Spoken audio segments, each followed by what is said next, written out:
ҳамватанои азизум, умедворам ки якояки шумо хуб, сиҳат, саломат, сарбаландӣ дошта бошед.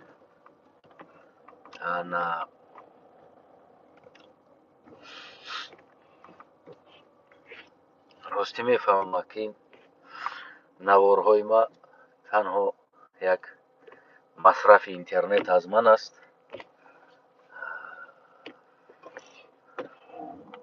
дигар бигем ҳеҷ ягон фоидаи надора ба ин мардум. неки ба ҳар ҳол ташаккур ба умраҳ дод. неки ба ҳар ҳол шояд ба шумо фоида накунад, аммо ба наслҳои ояндаи сарзаминҳо, мардумҳо фоида кунад. барои ҳамонам дорем имрӯз мо масраф интернет мекунем, ин гапҳоро мегем. баъдан бигем ки шояд фоида кунад. давлатҳои диктатурӣ ва армияи ӯ. имрӯза суҳбати мо дар бораи давлатҳои диктатурӣ ва қувваи армияи давлати диктатурӣ. камтарак дар ҳамин бора кӯшиш мекунем ки суҳбат кунем ва то ки имрӯзам набоша, оянда барои мардум як фоиданок бошад. ман шаб дар бораи амин баъзе ҷангҳои қадима ва имрӯза, дигаррӯза ва ғайрарӯза, амин ҷангҳои империяҳо ва ғайраҳо мисол гирем.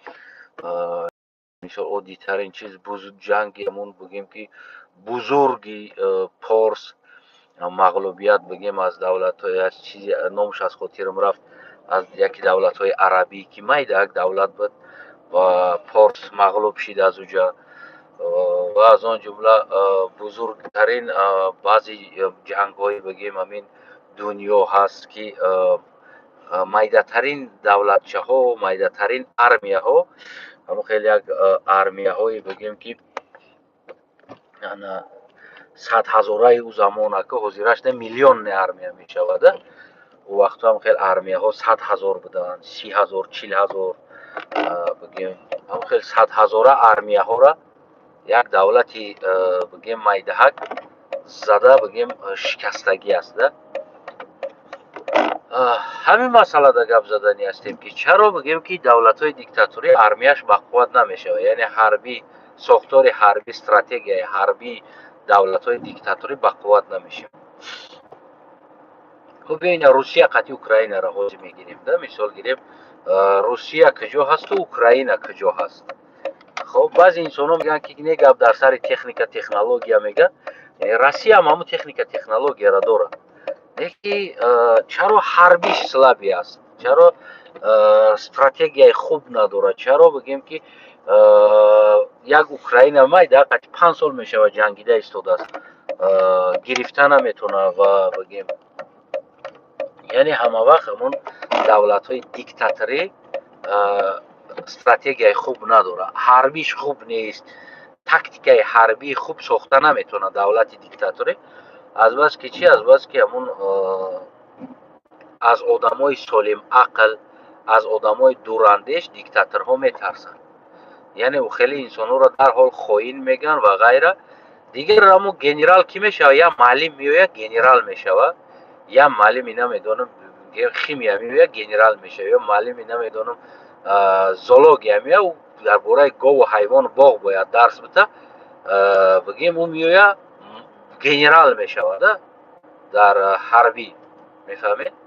яъне он чӣ кор мекунад? ӯ инсон фақат ҳамон хоҳиши диктатора бигем иҷро мекунад.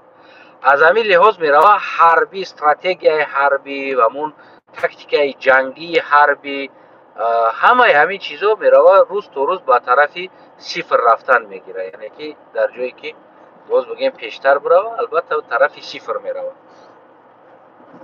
ҳамин чиз ҳамин россияро ҳозир гуфтам, ҳамин чиз мисол гирем оддитарин чиз аст. ҳамавақт демократияро ҳарбиш бақувват мешавад, яъне озодиро ҳарбиш бақувват мешавад. Сабаб чи? Сабаб уҷа озод аст, уҷа стратегияҳои хуб меояд, уҷа фикрҳои хуб меояд. бигем уҷада мисол гирем болои сари ӯ ҳарбиёву дигаро диктават мекардаги одам нест, хоҳиши як одам нест, уҷа хоҳишоти ҳарбӣ аст, хоҳишоти ва гайра. аз ҳамин лиҳоз мегӯем ки ҳар як давлате ки диктатор ҳаст, агар ки миллиони армия дошта боша, ман ба хулоса омадам ки ӯ миллиони армия бигем ки қудрати ҳамун садҳазораи як давлати озод ҳаст, армияи ҳамура қудратша надорад. яъне ин чиз исбот карда истодааст намин украина, қатъи намин ҷанги Россия. яъне украина яке аз давлатҳои озод аст, халқ озод аст, мардум озод аст, ҳарбӣ мегирад, болои сари уно президент диктават карда наметавонад, ин кора бикунед, ин кора бикунед. ӯ ҳаму конститутсияи ҳарбии худа доранд, дар оҷа озодандешон меян кор мекунанд. Россия боша чӣ хел аст? Россия боша Путин аксар генерал стратегора бигем ки аз байн бурд, нобуд кард ва дар ҷои ӯ киро овард? Я Алинавод Шойгуро овард. ӯ Шойгу дар асл вазифашо на ӯ сайгаву тайгада бояд ален бичарона бигарда.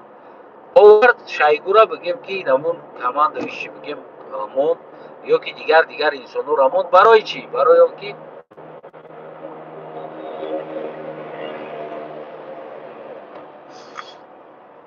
барои чӣ? Барои он ки Шойгу дилхоҳи Путин қатъи кор мекунад, хоҳиши Путин иҷро мешавад дар оҷа.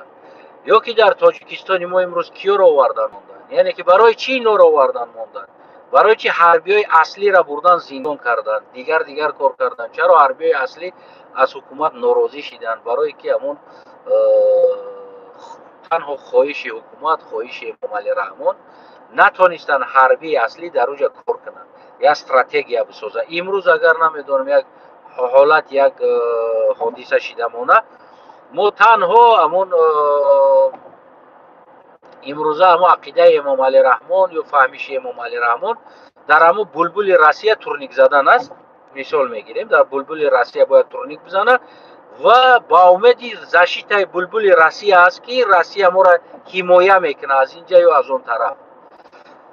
воқеан ҳамон яке аз намояндаи Толиб гуфт ки агар мо бидроем, мисол гирем, ҳамон мегирем. хоб ин гап ҳақиқат дошт, ин гап хеле ҳақиқати калон дошт. агар бидроянд мегиранд. барои чӣ? барои он ки иҷода чандта масъала истодагӣ аста. ҳарбӣ худаш противостоят карда наметавонад, яъне истода наметавонад ҳарбӣ.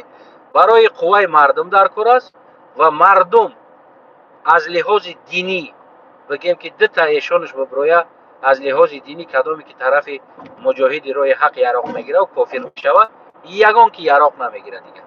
барои чӣ? мардум ақидаи исломӣ дорад. инҷа дигар ҳуббул ватан иман последний очеред да меравад.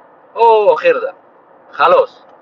ва ира интизор билаги шиштаги инсонҳо чанд қадар аст дар Тоҷикистон ки кай як аз дигар ҳамхелӣ меояд, як аллоҳу акбар мегав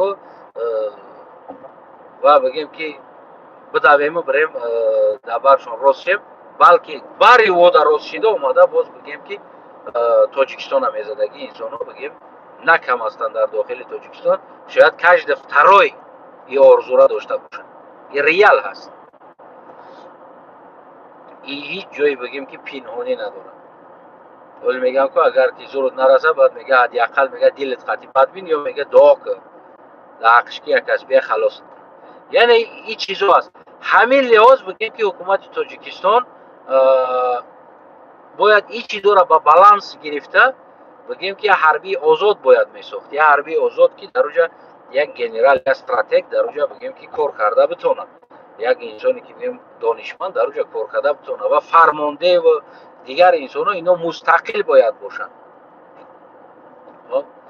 Эмомалӣ Раҳмон аз табаддулоти ҳарбигӣ метарсад. барои максимали ҳарбиро заиф мекунад. солдатора макарону гарох мош метад, дар оҷа шӯрбо метад, яъне ки сарбозора روزی دروز در داخل سربازا بسیار در درون یکدیگرش چی است؟ اپا تفلون کنم، اوچه تفلون کنم، زن تفلون کنم، خواهر تفلون کنم، تو مرا یزنه بگو، تو مرا اوتا بگو. یعنی که روزی دروز ضعیف کردن، پسیخیکی ضعیف کردن و بگیم که مینوس بردن حربی تاجیکستان است. من ریال میگم که حربی تاجیکستان دیگر اگر یک مصیبت بالای سرزمین بیاید، حربی توانایی را حمایت کردن یا یک چیز دیگر نداره. حربی همین قدر توانایی داره که اگر در کوچه مردم زیدی امام علی بخیزه، زیدی مردم خیستنده توانایی دارن، خلاص دیگر چیزا توانایی نداره. همین حربی در روسیه همین حربی بود، یعنی فقط بالای مردم دوبینکه کشیدن، زدن، بگیم همون و غیره کرده، بگیم که بسیار بگیم که زور بدن، جالب بدن، استا بدن. مثال مداد وایاشون در آسمون و موزیکه و در کوچه و رقصای بگیم تنسو و غیره، بگیم که آرمیای کادیروف یا کوی تری میشه. یعنی همه یک پروپاگاندا بود، یک دروغ بود. на самом деле کار دلدا نشان دادن که دولت آزاد مستقل. ببینید این همی اوکراین خطی روسیه، ببینید ای بچه 5 سال میشه دوی армияی دنیا در قدرت، یعنی که نام بردگی انسان زبانی داشت که دویم армияی دنیا گفتگی زبانی داشت. 5 سال میشه این هم قدر اوکراین در پیش روسیه این هم قدر است. 5 سال میشه با یادرینی اروژیش، با تمام راکت زینید کاتیوشا و نمیدونم دیگر همه چی خطی اومده زده ایستادن، گرفتن نمیتونن. میدونیم برای چی؟ برای که سیستم دیکتاتوری بود، دیسپلین армия نیست در روسیه. اینه با نزدیکی ما دیده ایستادیم که سرباز برای گرفتنش چیکار کرده ایستادن؟ سرباز در پشت ماشین گرفته، پوچه‌اش بسته، بگیم که بزواری در دنیا علفا کشیده ایستاد، یا در دهن سرباز میشته ایستادن که چی بات پوزیسیون جنگ بگیم که پرتافتی گرفتی. میفهمید؟ برای چی سالدات یا سرباز پوزیسیون جنگ بگیم که میپرتایا میگریزه؟ برای چی؟ برای که از نبودن استراتژی او چیکار کنه در اونجا او نمیدونه. نیست کماند، استراتژی جنگ یا ترتیبات نظام نیست. میارن گوسپان وری میپرتاین و بیچاره چیکار کنه؟ بیرون نگرفتن خوشمگه نامرد دیگه علاج نیست. برای چی؟ برای که طرف اوکراین بگه هر یک قدم، متر، میلیمتر، ساعت، سانتی متر، سکوند یعنی که کشیده میشه و هر یک سرباز کار خودش چوت میدونه، کی باید استوپات کنه، کی باید بیسته، کی باید بزنه، کی در کجا بیسته، کی پوزیسیون کدام است. هر یکتش داش سانتی مترش رو میدونه که تو فلان متر ده حق داری رفتن، ده ایو زیاد حق نداری. تمام دلچی تو همونجا توچکته. یعنی این همون استراتژی حربی آزاد بدن بود که بهترین گنرالو تونستن کار کنن، بهترین انسانو تونستن کار کنن، بو آموزن. آزادی است که مردم اوکراین برای آزادی می جنگن. او طرف باشه چیکار میکنن؟ بالای سر اینا هم دیکتاتور میارن، خودشون در دیکتاتور زندگی دارن. میفهمید؟ گنرالای واقعی نیست، اصلی حربی استراتژی نیست. همین سبب میشه که نمی خیلی بگیم که با نام همون زبانی دیم армияی قدرت جهان اینمی قدر در پیش روسیه اوکراین 5 سال میشه زده ایستاده است، قوتش نمیرسه. میفهمید؟ آورده ایستاده است که در عجیبیشی است که چند آدم مردن اونجا، میلیون مرد، قریب میلیون هم گذشت با فکر مرده، میلیون سرباز و سالدات امروز آوردن افریقا را آورده ایستادن. امروز دیگر کدام یک دولت قشاق است، تاجیک کی که باشه، اگر از تاجیکستان، از قزاقستان، از قرغیزستان، از کدامی هست توز دیگر هم کم بغل نوفام و وربوفکا گرفته برده ایستادن. فهمین؟ میلیون سالدات باید داد. این کار شوخی نیست. میلیون سالدات. همین خیل زمان پیشم همین حادثه شده بود که یک دولت مای دیده که دولت فارس حمله کرد، قوتش نرسید که با تمام بزرگیش صد هزار армия قطعی حمله کرد، شکست خورد. سبب چی بود؟ سبب دیسپلین درون دیکتاتورا بود. یعنی یا شاهم شاهی شاهم یا شاهن شاهم باید پیش شاه بدروی، زد خود ببروی، باید سر تا خم کنی. یک استراتژی حربی خوب نداشتن. مثال میگیریم ده. خب برای چی بیا سوال میتیم؟ برای چی استپنوی народ کچевنی حیات توهین رفتن دولت کردن؟ سوال просто عادی ترین سوال. برای که کچیوای образ حیات این آزادی بود. اینا آزاد بودن، میخواستن میستودن، میخواستن قطعی کس همکاری میکردن. اگر که توغری نگیرد نه پشال میگفتن، خلق خود چه میگرفتن، میگفتن ما میریم در فلان جا. برای اینا شهرها و تری چیزا و تیریت میکردگی چیزا در اینا وجود نداشت که اینا نمیدونم ما ای جبرم ای ساختگی خونه و تونه درم کیده میمونه گفتگی نبود. همون یورتش بود، پلاتکش خونش در سرش بود. جمعش میکرد میرفت در لبوی جو خونه را میزد، درش زندگیش کدن میگرفت. اونما образ در حیات و زندگیش میافت. او رو یعنی که این آزادی بود که هر جا میرفتن برای خودشون یک دولت راست میکردن، میزدن میگرفتن دولت راست میکردن. انامی کچیوای образم یکی از همون آزادی و دموکراتی بگیم همون بود که همین چیزو که اینو هر جا میرفتن دولت میکردن. تا هند رفتن بابریو از اینجا زدن بین دیگرشون جنگ شدن گریختن رفتن هند. در هند رفتن دولت ساختن زدن. برای چی؟ برای که آزاد بدن. کچیوای образ این آزادی است. برای انسان ها این آزادی بود. هر جایی که رفتن میگم که چلیکات نمیرسن که امپریای بزرگی که ساختن ترکو، این یکی از آزادیش بود. میفهمین؟ خیلی نبود که مردم در یک جا توپ کرده تمام دیگه او را بلو سرش در یک شاه ظلم هیچ که جنبیدن در حق نداره. مثال میگیریم ارمیای چنگیزخان، همون جنگای چنگیزخان ببین. برای چی ارمیای چنگیزخان اینقدر بگیم که یک جنگاور زور بود؟ برای آزاد بودن. حربی آزاد بود. فقط میگفتن که فلان جا را بریم بگیریم تمام. و آزاد بودن. برای او ظلم، دیسپلینا، باید گنرالاش ظلم باشه، دیکتاتوری باشه، یعنی این چیزا نبود. همون زمان هم بیشتر اصل образ حیات دیکتاتوری بود. ماکسیمال نبگیم زکریت میکرد، ماکسیمال محکم میکرد سیستم ها را بگیم. این آخران امارت بخارا، چرا عروس آمد امارت بخارا را گرفت که یعنی که یک ترکستان بزرگ، یک بزرگترین سرزمین آمدن بگیم که گرفتن. سبب چی بود یورا؟ چه خیلی گرفتن؟ یعنی عادی ترین معلوم است هم ایجا محکم دیکتاتوری فقط حربی یا نمیدونم انسانی که در خدمت شاهنشاه و اعلی حضرت شاه و یا حضرت هم یا شاه هم پیش بوده، فقط سرخم کنگیز باید بیسته. یعنی که این نمود حیات образ عاقبت آورد وقتی که واقعا ما میگم وقتی که عروس حمله کرد تمام دروازه های بگیم همون اطراف عروس ها در ره نشان دادگی هستن که نوجا برای ارمیای اینایی هسته، نوجا سلدتش هسته، نوجا اینایش هسته، اینایی جا عروجی هاش هسته.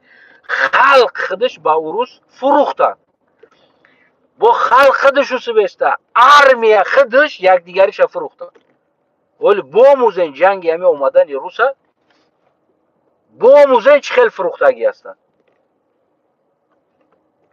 دروازه های شهر خیلی ارمیا هوی کرده داد بدرو بزا بگی گفته.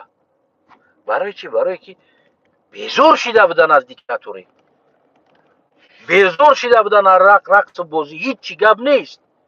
مردم در عذاب، خلق در عذاب. شاه روزی دروز رقص بازی و کنجنبانی و عروسای نو، هر روز باید با او را یک عروسی نو توفه کنن، دختری نو و باید با یک دختر خو کنن. اینمی چیزا بود که اومد. یعنی همین سیستمای دیکتاتوری همین را میگن که همین چیز عاقبتش اومد چیکار کرد؟ بگیم که همون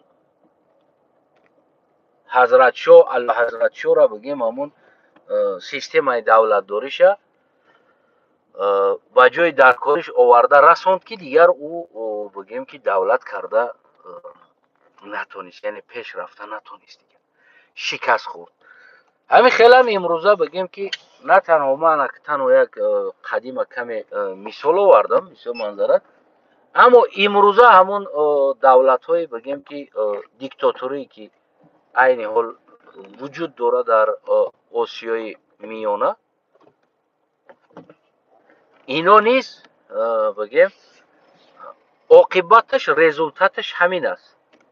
یعنی عاقبت همین مسئله همین کار همین میشود.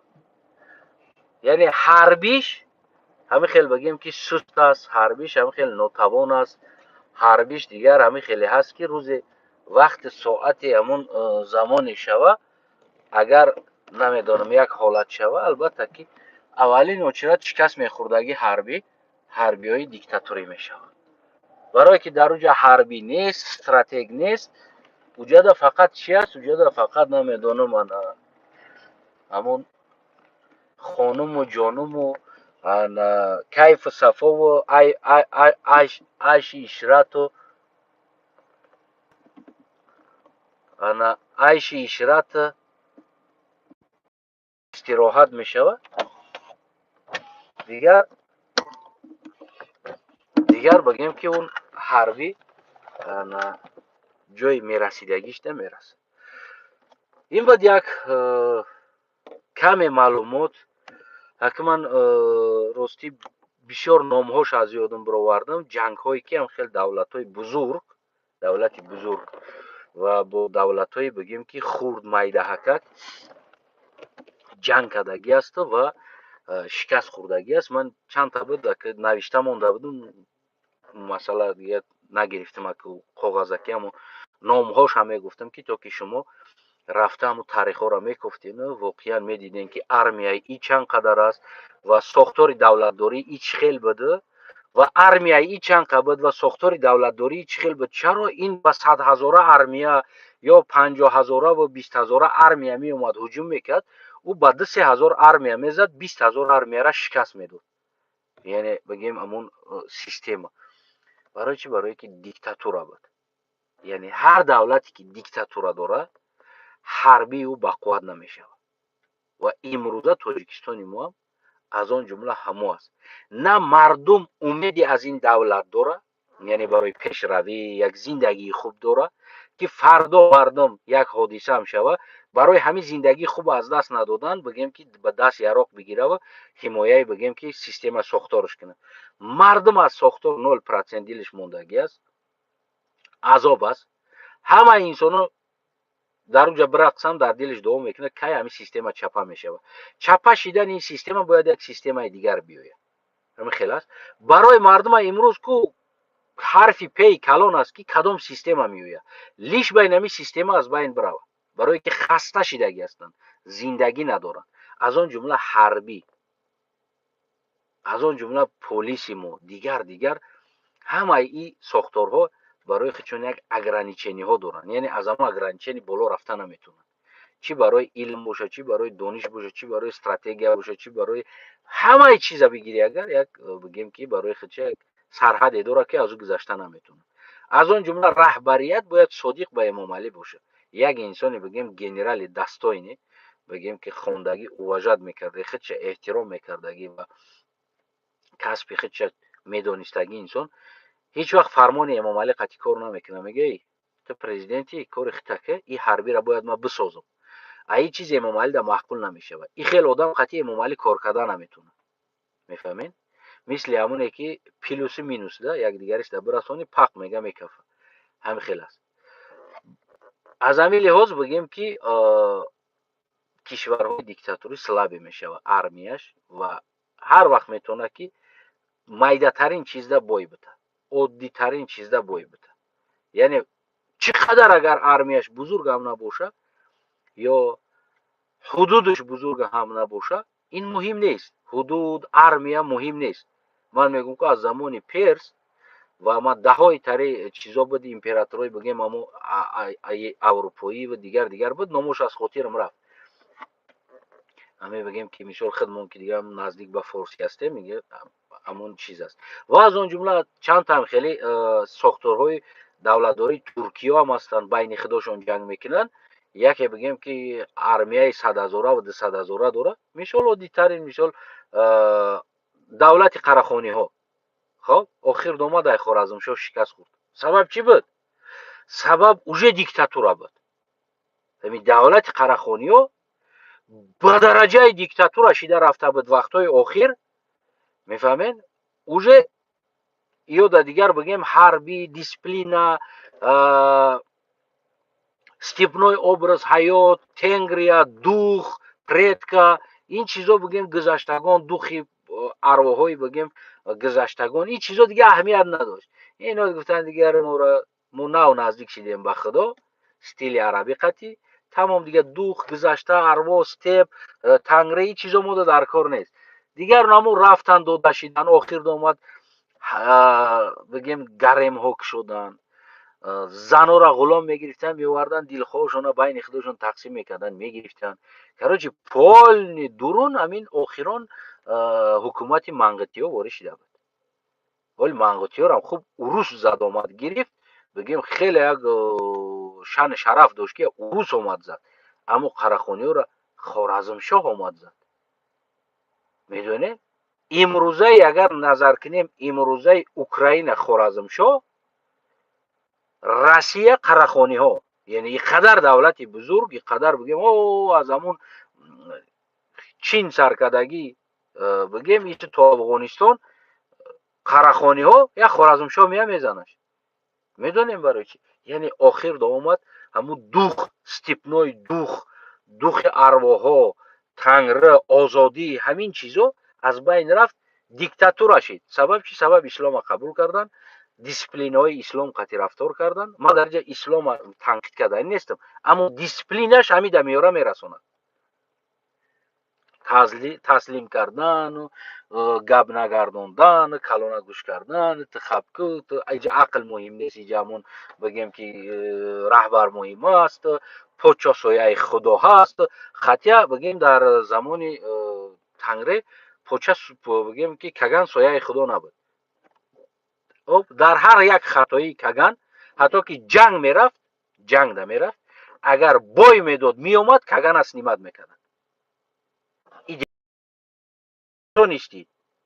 натонисти шоҳ снимат мекард. ҳамун Полководский ҷанг мерафт, бой медод, ӯ генерал аз қудрат снимат мекардан, ҷош да дигар каса мемонд. яъне хеле набуд ки дигар амо тралала ё дигар 30 сол светам набоша, Эмомалӣ ту беҳтарин инсон ҳастӣ. итари чизо набуд. степной образ ҳаёт, яъне фақат за победа буд, победитель буд. дух авлодҳо, духи гузаштаҳо, духи табиат, духи об, тангра, яъне ки ҳамаи чиз дар ҳамон дили бигем ки степной образ буд. барои ҳамаям то Ҳинд рафтан давлат кардан. анам хеле шикаст хӯрд. яке аз сабабаш диктатура буд. яъне якатозӣ нарафтан. ҳукумат власт дорандагӣ чашми инсонҳоро кур карда оварда. мисол оддитарин мегӯм. давлати Хоразмиё ҳамун замона нигоҳ кунед, давлати озод, давлати бигем ки як пик меоя мераса, озод аст, мезана Қарахониёро мешкана. ин ҳаминқадар давлати бузурга мезана мешкана. марҳамат биги, оддитарин чиз. имрӯз ина Россия, марҳамат, қабулш кун. яъне ҳаҷм, количество дар инҷа муҳим нест. оле дар ҳамин шерам ман баъд ба хаёл омада, ҳамин шере ки аст ку 200 марди ҷангӣ беҳад 100,000 мега ку, ҳамин шер ман фикр кунам дар форсӣ баъд аз ҳамун 100,000 армияе ки дар 200,000 армия шикаст мехӯра форсо, инеми шер аз ҳамуҷа пайдо шудагӣ аст ки 200 марди ҷангӣ беҳад 100,000 гуфтагӣ, нами армияи 200,000 да 100,000 бигем ки 100,000аш дар 20,000 200, короче 10 баробар аз форсо кам армия дорад. яъне ки агар форсо 10 та дошта бошад, 2 та ё армия доранд. ҳар 10 армияи форсда 2 та ё туғри мегирад. ҳамин шерам ҳамун 200 марди ҷангӣ беҳад 100,000 гуфтагӣ шер من با خلاصه میگم که همون وقتی که فارس آمد در همون بگیم حمله همون کشور نامش از یادم رفت که مایده ترین کشور بود 100,000 армия قطعی فارس حمله کرد شکست خورد. من فکر کنم همین شعر همونجا پیدا شد که 200 مرد جنگی به از 100,000 افتاد. اینمی شعر همونجا پیدا شدگی است. حجم مهم نیست، کلیچستوا مهم نیست. درباره ساختن دولت پیشروی یا قوه армия تیار کردن این کلیچستوا دا وابستگی ندارد، یعنی کچستوا دا وابستگی دارد. کچستوای خوب میفهمید؟ اگر کچستوات خوب باشه او کلیچستوا را حساب نکن. اینا روسیه در پیش چشمتون ایستادگی، اوکراین کجا، روسیه کجا. امروز باور که دیگه افریقان هم آوردستن دیگه، همه را آوردن کجای دیدن تورما را آزاد کردن آوردن، oylik دادن تورم چرا بریم بجنگین، التماس ما را خلاص کنین بگیریم همونجا را. نه ترمامون، نه معلمشمون، نه بگیم افریقانسمون، نه خیتویمون، نه بگیم آسیای میانه، همین کادو می در کار است پاسپورتت میتیم زورا میکنن گراجدانство میتیم بیا برا بجنگ، التماس بیا برا. میفهمی؟ امروز دیگه هیچیش نموند. میلیونش مرد رفت در اونجا، میلیون. این کاری مایده نیست. میلیارد تریلیارد оружие расход شد در اونجا، هیچی را گرفتن نتونستن. 5 سال میشود. این کاری مایده نیست. اینایی را میگن که دوخ آزادی، اوناوش میگن که دوخ دیکتاتورا. استراتژی چی نیست، با تمام قدرت فقط لالالالای سوکابی برای در تلویزیون میمونن، نمیدونم دانش کلوش 18 وری ای میگرایم بیام باتاچکا центр بیام у нас есть армия давайте на науша میبرون الحمدلله میشه двигаемся братья мы заберем это Украина что это Украина уж هر روز اینترویو میتن و کی بود یا تا دیگه بود که در اونجا قطعیشون علاوالدین فاسکی هستم روز اینترویو میده. اینا شومن اینا جنگاور نیستن، اینا شو میکنن تراوید میکنن مردم عادی را، نه خلقی نه بیچاره جنگ میدونن، نه بگیم یا تاکتیک داره نه تجربه داره، میبرد روز автомат قپی را یاد میتن پریود تو برای ما را زشته کنین، او به میره گوشت در اونجا مرده ایستاده است، تلپا مرده ایستاده است. این همون رزولتات دیکتاتور است. رزولتات دیکتاتور اینمی است. دور نمیریم، تنها در حربیش. شما تصور کنید که آیا تاجیکستان ما دارم خیلی حربی بقوت، اینمی همین چیزا رو مقایسه کرده خودتون بگین که آیا ما داریم حربی بقوت، آیا ما داریم دستایین حربی، ما میتونه حربی ما چیکار کرده، داریم در بالای حربی های ما انسان استراتژی که مستقل تصمیم حربی بگیره به خواهش امام علی رحمان. نه، آیا خواهش های امام علی رحمان حربی را پیش برده میتونه؟ نه. برای ما کلیچستوا در کار نیست، برای ما کچستوا در کار است، برای ما صفر در کار نیست که ما فلان صفر شدگی هستیم. برای ما بگیم که همون ارزش در کار است که همون ارزنده هست یا نیست. او چیکار میکنی 100 تا 200 تا یا 1000 تا. من همین شعر فارسی را یادتون آوردم، بسیار شعر خوب است. 200 مرد جنگی به از 100,000 من فکر کنم همینجا پیدا شده. 20,000 армия دا 100,000 بگیم که армия فارس باید داده است. همین را بخونین، همین تاریخ ولی من شب کنم 100,000 در 20,000 باید داده است. باور کنید. این بگیم که این شوخی نیست ده، یعنی که نبودن استراتژی بود. یا که خیلی خوارزمشاه را ببینین چند армия قطعی حمله میکنه، قراخانی را ببینین چند армия است بای میتن. سببش هر جایی که دیسپلین دیکتاتور شد армия слабе میشود.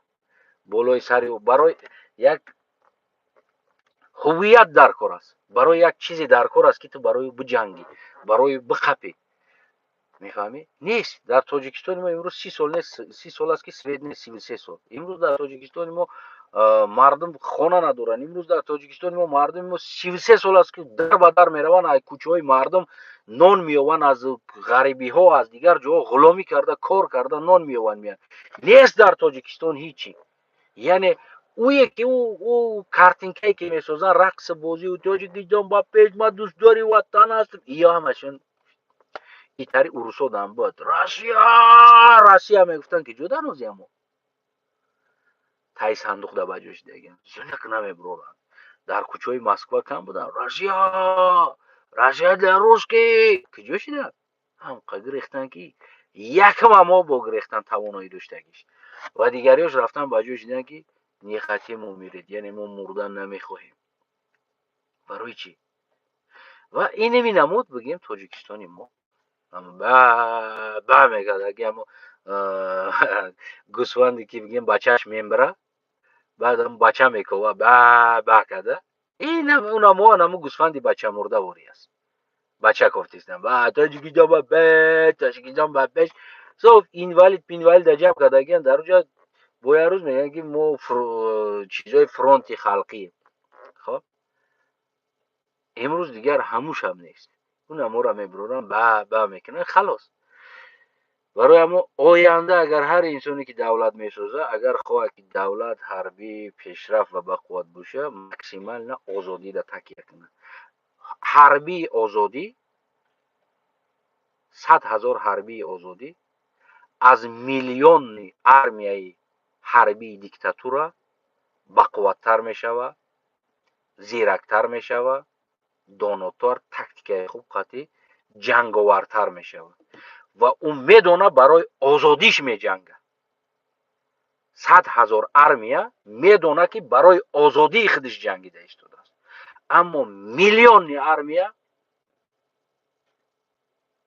ӯ намедона барои чӣ биҷангад. барои диктатура биҷангад?